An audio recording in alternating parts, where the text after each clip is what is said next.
সুপ্রভিয়াস আসসালামু আলাইকুম। মৃধা মিডিয়ার পক্ষ থেকে আপনাদের সবাইকে স্বাগতম এবং এখন যে নিউজটি শেয়ার করব সেটা হচ্ছে অত্যন্ত গুরুত্বপূর্ণ নিউজ। বাংলাদেশ সেনাবাহিনীকে দেওয়া হলো তাদের ম্যাজিস্ট্রেরি ক্ষমতা, অর্থাৎ নির্বাহী ম্যাজিস্ট্রেটের ক্ষমতা তারা এখন থেকে বলবৎ করতে পারবে। আপনারা জানেন যে গত ১৯শে জুলাই থেকে বাংলাদেশের পরিস্থিতি একটি অস্থিতিশীল পরিস্থিতি ছিল। সেই পরিস্থিতিশীলের পরে বাংলাদেশ ১৯শে জুলাই কারফিউ জারি করে এবং সেনাবাহিনী মোতায়েন করা হয়। কিন্তু সেনাবাহিনীর কোনো ম্যাজিস্ট্রেটি পাওয়ার ছিল না। শুধুমাত্র তারা আইনকে সংযত করতে পারত, কিন্তু কোনো আসামি ধরা কিংবা তার উপযুক্ত বিচার করার তাদের কোনো ক্ষমতা ছিল না। কিন্তু গতকাল থেকে, অর্থাৎ গতকাল মঙ্গলবার থেকে বর্তমান যে সরকার আছেন সেই সরকার নির্বাহী ম্যাজিস্ট্রেটের পাওয়ার দিয়েছে সেনাবাহিনীকে। এখন থেকে সেনাবাহিনী সেই ৬৪ থেকে বিভিন্ন আইনের ধারাগুলোকে বলবৎ করতে পারবে এবং সেই সাথে ১৪২ এবং ১৪৪ ধারাকেও তারা বলবৎ করতে পারবে। অর্থাৎ তাদের এখন ম্যাজিস্ট্রেটি পাওয়ার দেওয়া হয়েছে। তারা সেই ক্ষমতাকে তারা সেখানে ব্যবহার করতে পারবে। অর্থাৎ কেউ যদি অন্যায় করে, কেউ যদি কোনো ঝামেলা সৃষ্টি করে তাহলে তাকে অ্যারেস্ট করতে পারবে। তার উপযুক্ত বিচারও তাৎক্ষণিকভাবে করতে পারবে। আর বাকি তো কোর্ট রয়ে গেল, কোর্টে বিচার করবে। কিন্তু ম্যাজিস্ট্রেটি পাওয়ার না থাকলে আসলে তাদের এই ক্ষমতা ছিল না যে তারা কাউকে ধরবে এবং তাকে বিচার করবে। শুধু তাদেরকে থামানোর দায়িত্ব ছিল।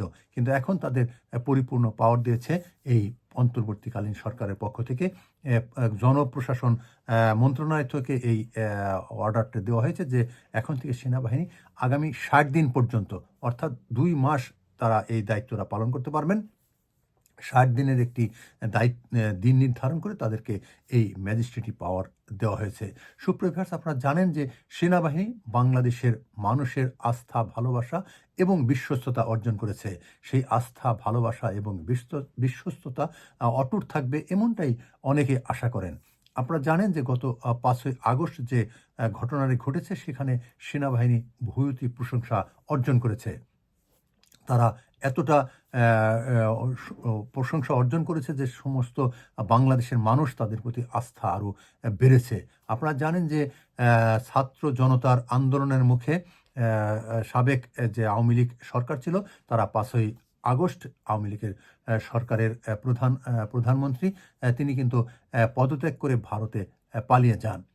তারপর থেকে দেশের, আপনারা জানেন যে আওয়ামী লীগের অনেক নেতাকর্মী এখনও পালিয়ে আছেন এবং অনেকে পালিয়ে অন্য দেশে চলে যাচ্ছেন। দেশের বর্তমান পরিস্থিতি আপনারা জানেন যে ছাত্র জনতার কন্ট্রোলে রয়েছে। সেখানে পুলিশের অনেক স্বল্পতা রয়েছে এবং অনেক পুলিশ এখনও কাজে যোগদান করেনি, অনেককে আবার স্যাক করা হয়েছে। বিভিন্ন কারণ বাংলাদেশের রাজনৈতিক এখন টালমাটাল অবস্থা। এর মধ্যেও সেনাবাহিনী তাদের নিজস্ব যে অর্জন, যে দক্ষতা, যে বলিষ্ঠতা, যে দেশপ্রেম সেটা তারা দেখিয়েছেন এবং আগামীতেও দেখবেন। আজই এই পর্যন্ত শুধু জানবেন যে গতকাল থেকে, অর্থাৎ মঙ্গলবার থেকে আগামী ৬০ দিন, ৫৯ দিন, অর্থাৎ সর্বমোট ৬০ দিন তাদের ম্যাজিস্ট্রেটি পাওয়ার দিয়েছে জনপ্রশাসন মন্ত্রণালয়। সুপ্রিয় ভিউয়ার্স, আমরা যারা করব, আমরা ভালো থাকব, সুস্থ থাকব। শুধু আইন দিয়েই কিন্তু আসলে দেশকে রক্ষা করা যায় না। আইনের প্রতি আমাদের যেমন শ্রদ্ধা থাকতে হবে, সেমন আইন প্রয়োগকারীদেরকেও সেই ধরনের বিশ্বস্ততা অর্জন করতে হবে যে আমি অন্যায় করলে তার সাজা হবে। সুপ্রিয় ভিউয়ার্স, আমরা সবাই দেশকে ভালোবাসি। দেশকে ভালোবেসে আসলে যতক্ষণ পর্যন্ত আমাদের বিবেক আমরা যতক্ষণ পর্যন্ত না খাটাবো যে আমরা অন্যায় করব না, আমরা কোনো অন্যায়ের আশ্রয় নেব না, আমরা সুন্দর এবং সুষ্ঠুভাবে চলব, তবেই দেশ এগিয়ে যাবে। সবার সম্মিলিত প্রচেষ্টায় এ দেশ এগিয়ে যাবে। আমাদের সোনার বাংলা অবশ্যই একদিন সুজলা সফলা হয়ে ভরে উঠবে। সুখে শান্তিতে আমরা সবাই মিলে বসবাস করব, সেই প্রত্যাশা নিয়ে আজকের মতো এখানে বিদায় নিচ্ছি। শুধু জানবেন যে এখন থেকে আর্মিরা কিন্তু ম্যাজিস্ট্রেসি পাওয়ার, অর্থাৎ নির্বাহী ম্যাজিস্ট্রেটের পাওয়ার তাদের হাতে রয়েছে। তাই কেউ অন্যায় করতে চাইলে সাবধান হয়ে যান। ভালো থাকবেন, সুস্থ থাকবেন এবং সেনাবাহিনীকে আমরা সহযোগিতা করব। সবাই মিলেই দেশকে এগিয়ে নিয়ে যাব।